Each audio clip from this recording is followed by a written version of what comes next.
L'heure H. Jean-Louis Lahaye. « 30 avril 1945. Il n'est pas loin de 16 heures lorsque le bruit du déclencheur de l'appareil photo résonne dans la salle de bain. Devant l'objectif, une femme de 38 ans prend la pose dans une baignoire. Cette femme, c'est la mannequin et photographe américaine Lee Miller. Et la salle de bain dans laquelle elle se trouve, ce n'est pas n'importe quelle salle de bain. C'est celle de l'appartement du dictateur Adolf Hitler à Munich, en Allemagne. D'ailleurs, la date du 30 avril 1945 vous semble peut-être familière, et pour cause. Ce n'est autre que le jour où le dictateur s'est donné la mort. Alors, vous vous demandez peut-être comment et pourquoi une mannequin et photographe américaine se trouve dans la salle de bain d'Hitler le jour de sa mort. Est-elle une fanatique du Führer venue lui rendre hommage ou alors une sympathisante du régime nazi ayant les bonnes grâces du dictateur? Eh bien, ni l'un ni l'autre.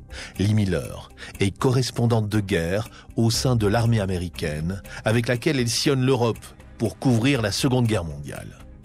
Comment passe-t-on de mannequin en une du magazine Vogue à la salle de bain d'Hitler? Comment passe-t-on des photos de mode aux reportages de guerre? En d'autres termes, comment s'est construit l'extraordinaire destin de Lee Miller? Eh bien, vous n'allez pas tarder à le savoir. Nous sommes le 30 avril 1945, il est 16 heures, et c'est l'heure H de mon histoire.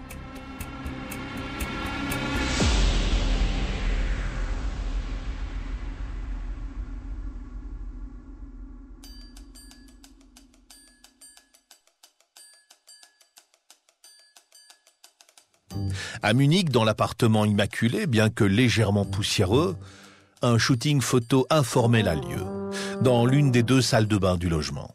Lee Miller, la mannequin du jour, est assise nue dans la baignoire.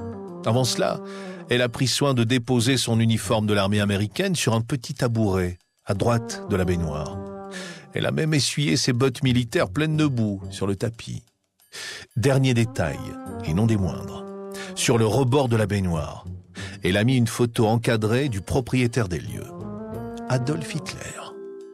Tous ces éléments dont je vous parle constituent le décor de la photo qu'elle est en train de prendre. Même si elle est en Europe pour couvrir la guerre en tant que correspondante photojournaliste, Lee Miller est, pour cette fois, mannequin. Oh, c'est un métier qu'elle connaît bien, puisqu'avant la guerre, elle était la muse du photographe surréaliste Man Ray à Paris, mais aussi une des figures emblématiques du magazine Vogue aux États-Unis. D'ailleurs, lors de ce shooting dans la baignoire d'Hitler, on voit bien qu'elle n'a rien perdu de ses années de mannequinat. Lee sait exactement comment se mouvoir devant l'objectif pour attraper la lumière.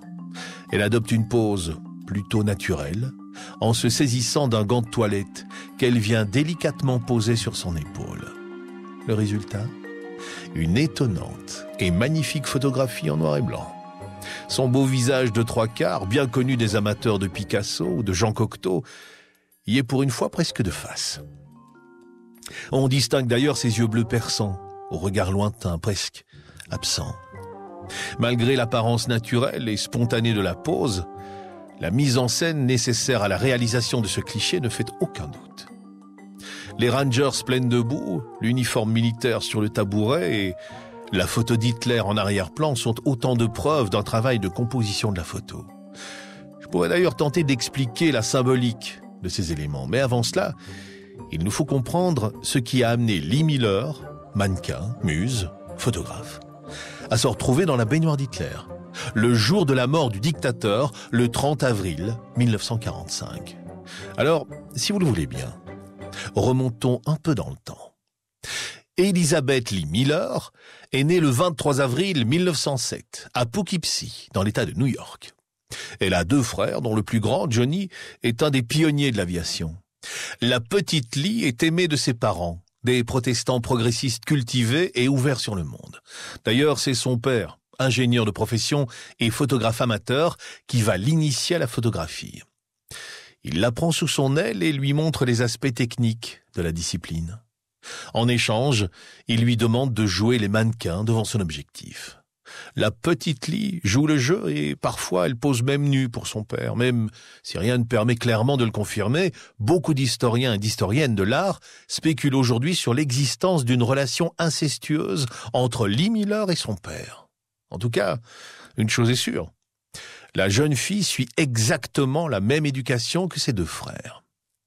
Pour une femme au début du XXe siècle, c'est assez rare pour être souligné. En apparence, la petite Lee Miller semble vivre une enfance assez idyllique, au sein d'une famille aisée, bohème et ouverte sur le monde. Mais, à y regarder de plus près, les événements traumatiques lui laissent des cicatrices indélébiles. Celui qui la hantera toute sa vie, c'est un viol, dont elle est victime lorsqu'elle est âgée d'à peine 7 ans. Alors que la jeune fille est invitée à séjourner chez des amis de la famille à Brooklyn, elle est abusée par le neveu de ces derniers. En plus du choc psychologique violent, son agresseur lui transmet la gonorrhée, une infection sexuellement transmissible, aussi connue sous le nom plus familier de chaude-pisse. Pourtant, Lee se tait toute sa vie. Elle décide d'enfuir profondément ce traumatisme et de ne plus jamais en parler, pas même dans son journal intime d'adolescente. Elle y écrit simplement ces quelques mots, de mon passé sombre et sinistre, de cette expérience de vie précoce et déjà sordide. Je ne dirai rien. Elle ajoute, je me contenterai de dire que, quoi que vous entendiez raconter à mon sujet, c'est probablement vrai. Des traumatismes d'une enfance pourtant heureuse, et de son éducation libre, Lee garde une forme d'intolérance à l'autorité. L'instruction sévère et stricte qu'elle reçoit à l'école lui est insupportable. C'est d'ailleurs pour cela qu'elle se fait virer de presque toutes les écoles qu'elle fréquente, et ce, depuis son plus jeune âge. En 1925, parvenue à l'âge adulte, elle prend une décision radicale. Elle doit quitter les États-Unis. Alors âgée de 18 ans, Lee traverse l'océan Atlantique et emménage à Paris. Elle y intègre une école des métiers des arts de la scène dans laquelle elle apprend l'éclairage, les costumes, le design. Mais à peine un an plus tard, elle rentre à New York et rejoint un programme d'éducation expérimentale au Vassar College, dans sa ville d'enfance. C'est là que sa vie prend un tournant inattendu et pourtant déjà tout tracé. Un jour, alors qu'elle se balade dans les rues de Manhattan, Lee manque de se faire écraser par une voiture. Heureusement pour elle, un homme la remarque et parvient à faire éviter l'accident. Et cet homme, qui vient de lui sauver la vie, c'est pas n'importe qui. C'est un éditeur de Condé Nast. Pour celles et ceux qui ne le sauraient pas, Condé Nast est un groupe américain d'édition de magazines, parmi lesquels on trouve le très prestigieux Vogue. Très vite, tout s'accélère pour Lee. D'étudiante, elle devient mannequin. De 1927 à 1929, elle est photographiée par tous les plus grands photographes de mode de son époque.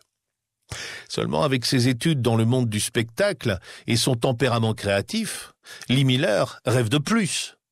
En 1929, tout en continuant ses expériences de top modèle, elle se fait embaucher par un créateur de mode. Sa mission est bien précise. Lee doit étudier les tableaux de la Renaissance et tous leurs détails. L'objectif ? Réaliser des dessins des vêtements représentés sur les peintures des XIVe et XVe siècles.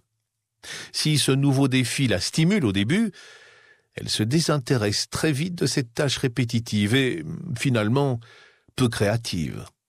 En revanche, une autre pratique artistique l'intrigue. Avec ses activités de mannequin, elle s'en approche de plus en plus, mais elle n'est pas encore parvenue à échanger les rôles. Cette pratique, qui attise sa curiosité, vous l'aurez deviné, c'est la photographie. Alors Lee se demande comment elle pourrait, en quelque sorte, traverser le miroir. Pour tenter d'y parvenir, elle a un plan. À la fin d'une année riche en expériences diverses et variées, Lee Miller retourne à Paris avec une idée précise de ce qu'elle pourrait y faire. À 22 ans, Lee est décidée à devenir l'apprentie de l'artiste et photographe surréaliste Man Ray. À vrai dire, elle le lui a déjà demandé et Man Ray lui a expressément répondu qu'il ne prenait jamais de stagiaire ou d'assistante. Mais Lee n'en a que faire. Elle est plus que déterminée. Elle est convaincue qu'une fois sur place, elle arrivera à le faire changer d'avis. Et elle ne s'est pas trompée. Lee parvient à se faire une place auprès de l'artiste américain installé à Paris, comme elle. Elle lui affirme à nouveau sa volonté de travailler pour lui en lui disant tout simplement « Je suis ta nouvelle étudiante ». Elle devient alors son modèle, sa muse, mais aussi, et c'est moins connu, sa collaboratrice. Grâce aux photos de Man Ray, son visage si gracieux est connu de toutes et tous. Lee Miller est propulsée sur le devant de la scène artistique parisienne. Elle devient même une figure emblématique de la vie nocturne des années folles. Malgré elle, elle devient une personne mondaine que la presse parisienne appelle même le plus joli nombril du monde. Seulement, obtenir des titres honorifiques, des compliments ou des remarques sur son physique, c'est pas ce que Lee est venu chercher à Paris. Son nouveau statut d'icône de beauté ne lui suffit pas, et ne lui suffira jamais d'ailleurs. Non, Lee Miller n'est pas ici pour ça.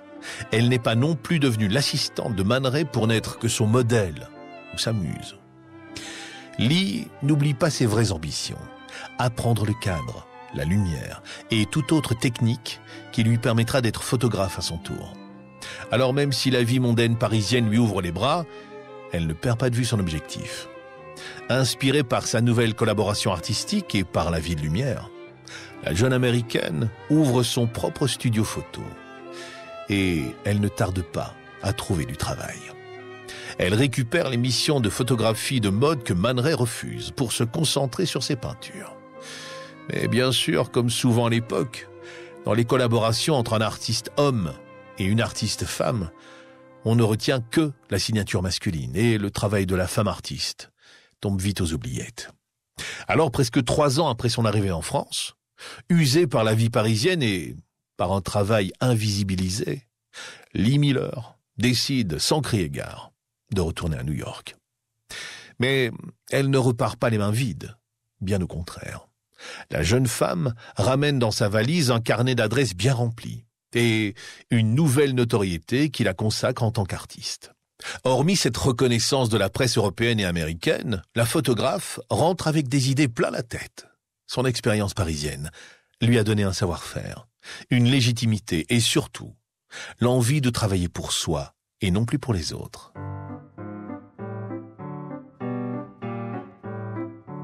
Et c'est ce qu'elle fait dès son retour à New York, en s'associant à son jeune frère pour ouvrir son propre studio. Malheureusement, les États-Unis sont alors en pleine récession et le climat économique n'est pas très favorable à l'épanouissement de son nouveau business. Elle n'a que très peu de commandes de maisons de mode. Grâce au réseau qu'elle s'est fait avec son travail de mannequinat, elle parvient néanmoins à faire publier quelques photos d'en vogue. En définitive, ce qui lui permet de faire tourner son studio, ce sont les commandes de portraits de ses amis artistes.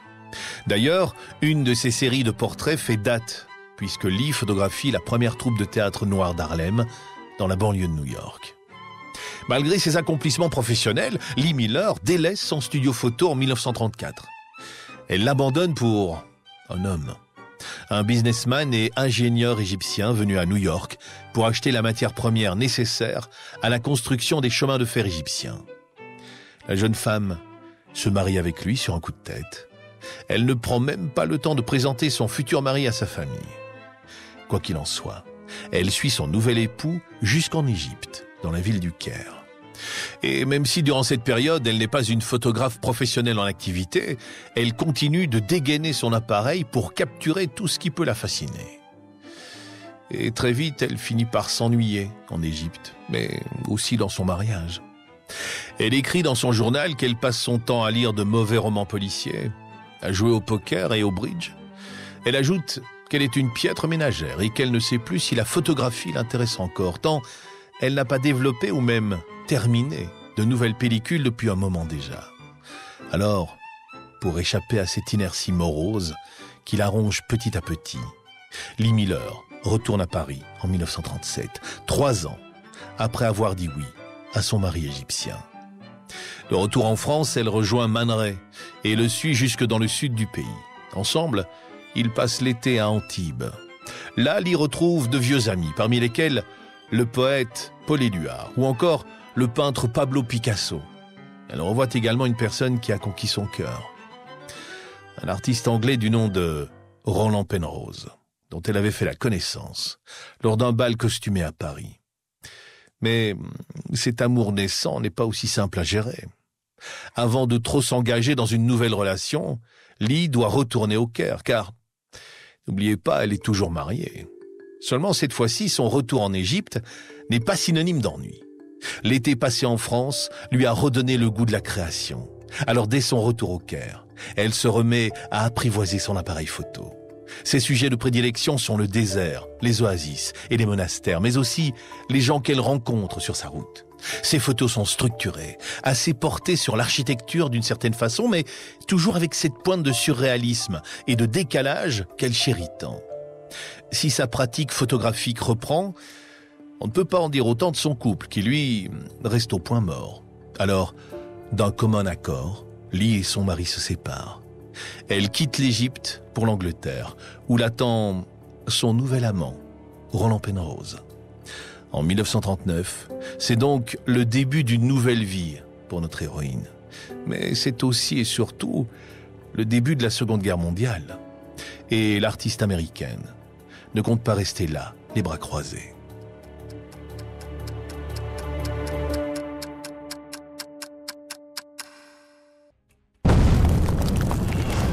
D'immenses détonations résonnent dans la ville de Londres.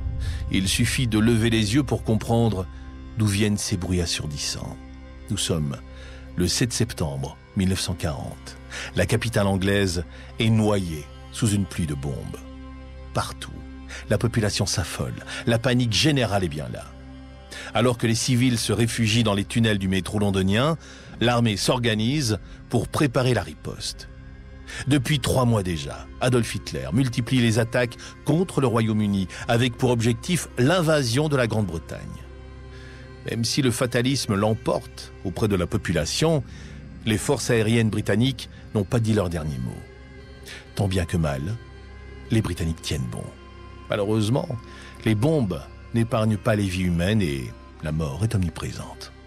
Ils ne le savent pas encore, mais cette offensive aérienne, appelée Blitz, va durer près de 9 mois et causer la mort de 43 000 Britanniques.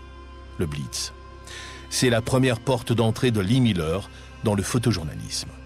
En fait, à l'annonce de la déclaration de guerre, Lee aurait très bien pu rentrer se mettre en sécurité dans son pays d'origine, les États-Unis.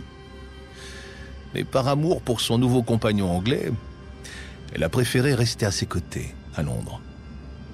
L'amour n'est pas la seule raison qui pousse Lee à rester sur le sol britannique. Avec son travail de photographe, elle voit là l'occasion de s'engager. Le magazine Vogue, avec lequel elle collabore déjà en tant que photographe de mode, change peu à peu de ligne éditoriale. La rédaction souhaite en effet adapter ses articles et son ton au climat dramatique de la guerre.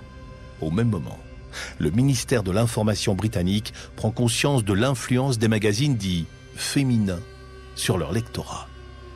Alors que les hommes en capacité sont tous mobilisés et envoyés sur le front, le gouvernement réfléchit à une manière d'embarquer les femmes dans l'effort de guerre. Face à la gravité du contexte historique, il faut bien former la gente féminine à des métiers jusque-là expressément occupés par des hommes. C'est ainsi que le magazine Vogue organise des shootings photos avec des femmes en tenue d'usine par exemple. Et ces photos, vous l'aurez compris, c'est Lee Miller qui les prend. Elle gagne alors l'équivalent de 8 $ par semaine. C'est pas énorme, loin de là. Mais c'est déjà beaucoup pour une artiste qui ambitionne depuis quelque temps d'être reconnue et de travailler en tant que photographe professionnel et non plus en tant que mannequin. Lee se rapproche donc de son objectif, mais la photographe pense qu'elle peut encore s'impliquer davantage. Lorsque commencent les bombardements du Blitz sur la ville de Londres, qu'elle habite désormais, Lee se rend immédiatement dans les locaux du Vogue britannique. Là-bas, elle annonce au rédacteur en chef qu'elle ne partira pas tant qu'on ne lui aura pas confié de vrais reportages. Et ça tombe bien, car face au bombardement allemand, Vogue n'a d'autre choix que de traiter de l'actualité brûlante. La guerre est dorénavant au cœur des préoccupations des Britanniques, et même si Vogue est un magazine glamour, il ne peut pas faire l'impasse sur un tel sujet de société. Alors Lee a une idée. Elle se met à photographier la ville de Londres bombardée, sous toutes ses coutures. En 1941, elle publie enfin son premier long photoreportage au sujet des effets du Blitz sur la capitale anglaise. Ces clichés font sensation au Royaume-Uni et même aux États-Unis. Au-delà de l'importance historique de son reportage, ce qui séduit, c'est l'aspect esthétique de son travail. Lee n'a pas peur de surprendre et d'affirmer son identité artistique par une composition et un éclairage soigné qui contrastent avec la gravité du sujet. Les réactions sont plus qu'enthousiastes. Tout le monde parle de ses photos. Lee parvient enfin à se faire un nom pour son travail. Mais elle est encore bien loin de se douter du tournant que va prendre sa vie. Après le succès de cette série photo sur Londres sous les bombes, un nouveau personnage va faire son entrée dans la vie de Lee Miller. Ce nouvel arrivant, c'est le photographe et journaliste américain David Sherman. Il est correspondant au Royaume-Uni pour le célèbre magazine de photojournalisme américain Life. C'est en 1942 que Lee Miller rencontre pour la première fois ce David Sherman. Alors qu'il loge chez des amis à Londres, il décide d'organiser un dîner et d'inviter cette célèbre photographe Vogue dont tout le monde parle. Intrigué, Lee accepte l'invitation. Une amitié entre les deux photographes se crée immédiatement. À la fin du dîner, David raccompagne Lee dans sa maison londonienne qu'elle partage avec son compagnon. « Oh, si vous croyez que je m'apprête à vous raconter une histoire de jalousie, détrompez-vous. » Le couple que forme Lee Miller avec son mari est très ouvert et très moderne pour l'époque. À son tour, le mari de Lee devient très vite ami avec David Sherman. Il lui propose même d'emménager avec eux. David devient donc l'amant de Lee avec la bénédiction du mari de cette dernière. Mais en fin de compte, ce n'est pas ça le plus important. Je vous disais que la vie de Lee allait prendre un nouveau tournant grâce à cette rencontre. Et en effet, ce qui va réellement changer la destinée de notre protagoniste, c'est un conseil qu'il lui donne. David Sherman indique à Lee Miller qu'elle devrait, elle aussi, devenir correspondante de guerre. Et cette suggestion ne tombe pas dans l'oreille d'une sourde, loin de là. À l'époque, seulement 5 photographes américaines couvrent la guerre en tant que correspondantes pour différents magazines. Lee décide de tenter sa chance. Au vu de son talent et de ses précédents reportages, Lee Miller est très vite accrédité par l'armée américaine.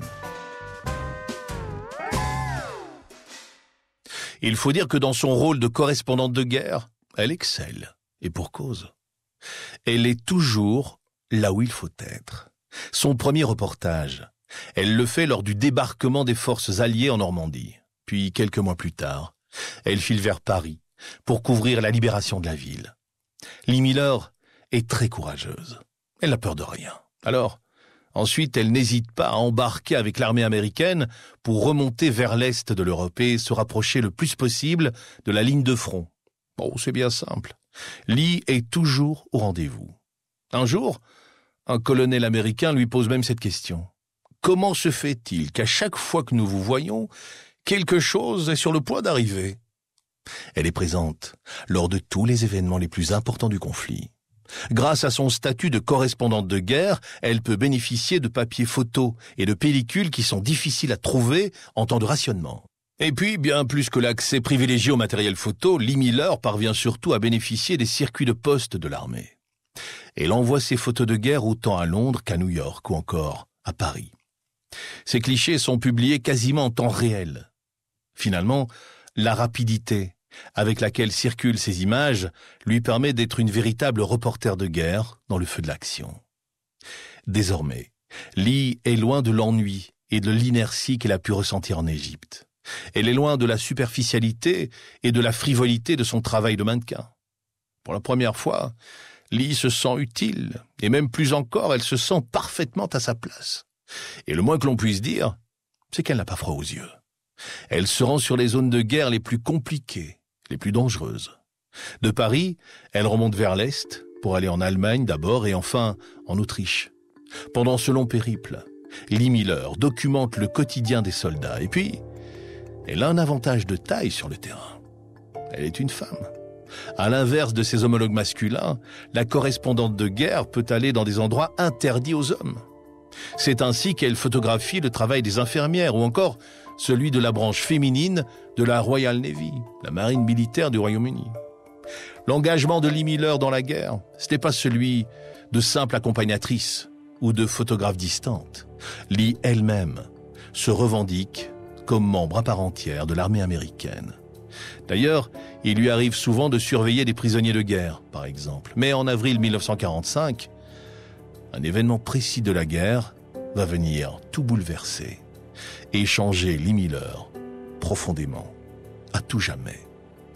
Cet événement marquant, c'est la terrible découverte des camps de la mort.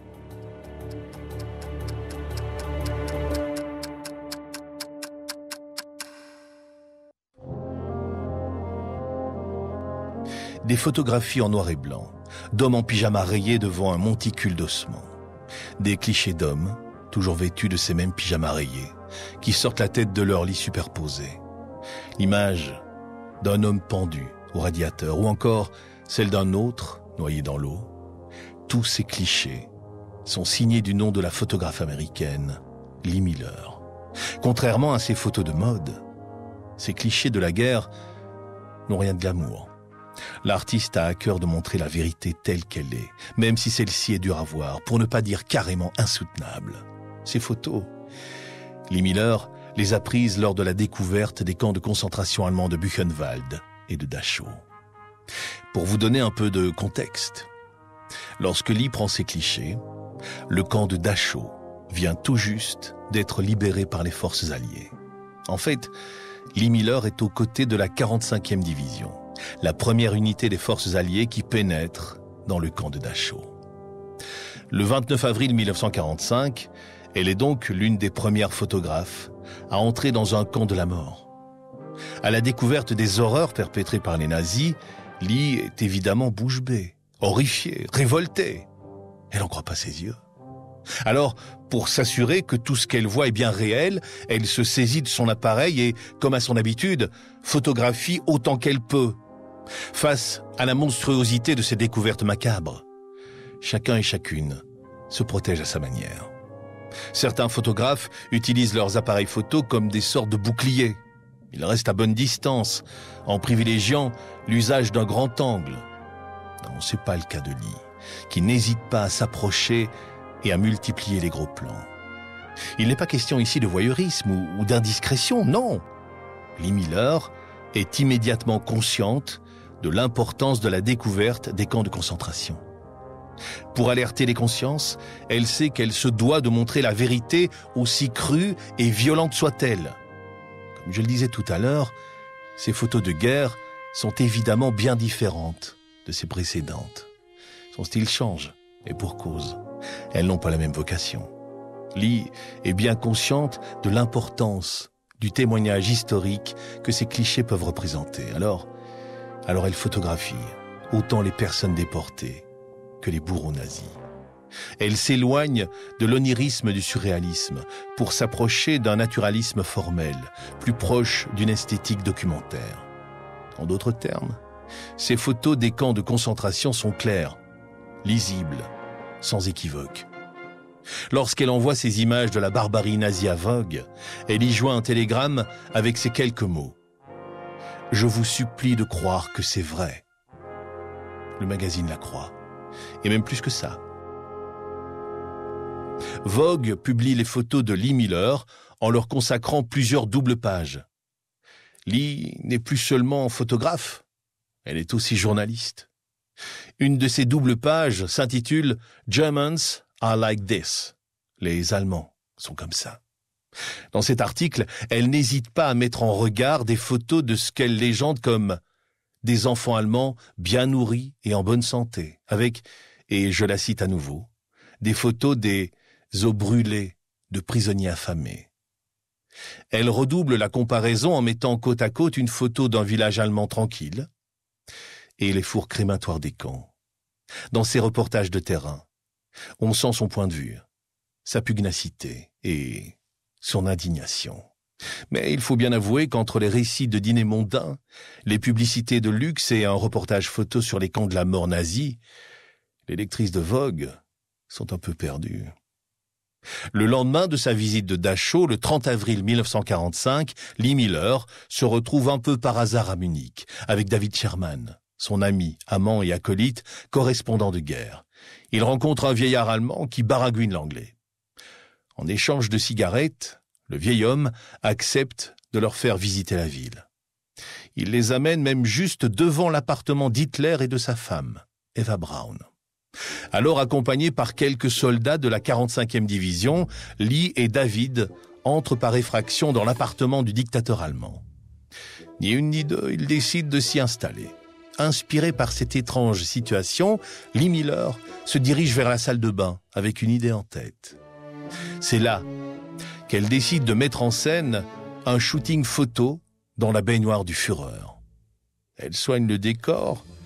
Elle place un portrait d'Adolf Hitler dans un coin, elle installe ses Rangers pleines de boue sur le tapis, et cette fois-ci, Lee n'est pas photographe.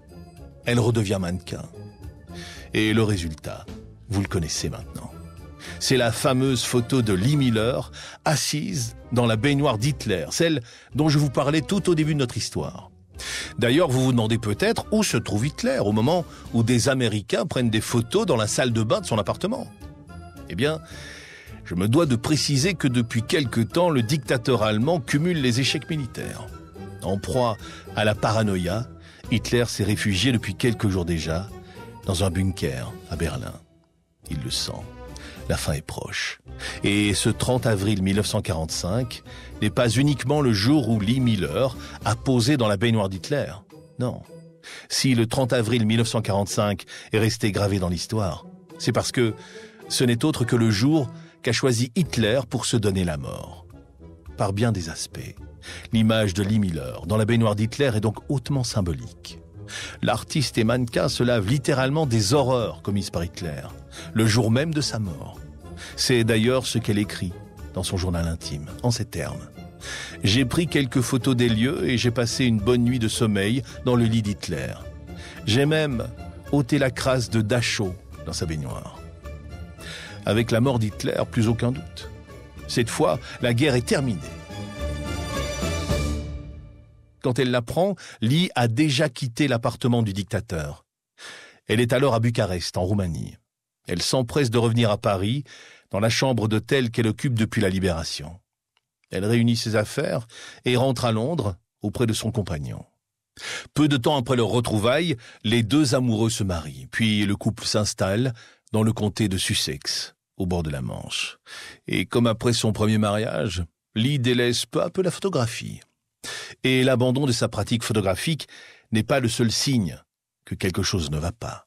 Une fois de plus, quelque chose la dérange dans son nouveau mode de vie. Elle le trouve, trop rangé, trop propré. En même temps, Lee Miller vient de vivre une expérience traumatique, celle de la guerre. Tout ce qu'elle y a vu, les camps de la mort, la misère, la violence, l'inhumanité, tout cela continue de la hanter et la suit jusque dans sa nouvelle vie en Angleterre. Peu à peu, l'artiste devient dépressive et s'en remet à l'alcool pour soigner sa tristesse. Aujourd'hui, on pourrait dire qu'elle a subi un syndrome post-traumatique, mais à l'époque, elle n'est bien sûr pas prise en charge. Lee Miller ne se remettra jamais de ce qu'elle a vécu. Et en 1977, elle meurt d'un cancer. Pendant très longtemps, le travail de Lee a été oublié. On a même cru qu'elle avait fait disparaître toutes ses archives photographiques. Il faudra attendre que sa future belle-fille les redécouvre, des années après sa mort. En tout, ce sont près de 4000 photos et négatifs qui étaient cachés dans le grenier de la maison familiale depuis des années. Vous l'aurez compris, comme beaucoup d'autres femmes artistes, Lee Miller a longtemps été reléguée au second plan. Pendant plusieurs décennies, elle était seulement connue pour avoir été la muse de Man Ray, l'amie de Picasso ou encore la femme de Roland Penrose. C'est vrai, Lee Miller est tout ça à la fois. Mais elle est bien plus qu'un beau visage, une amie ou une amante. Pourtant, jamais de son vivant, la photographe n'atteindra la reconnaissance publique qu'elle mérite. Lee Miller est une artiste surréaliste et une incroyable photojournaliste qui a laissé derrière elle un héritage artistique et historique considérable. En ayant documenté la Seconde Guerre mondiale, la découverte des camps de concentration ou la libération de Paris, son œuvre est aussi importante et conséquente que celle des plus grands noms de l'histoire de la photographie et même de l'histoire de l'art.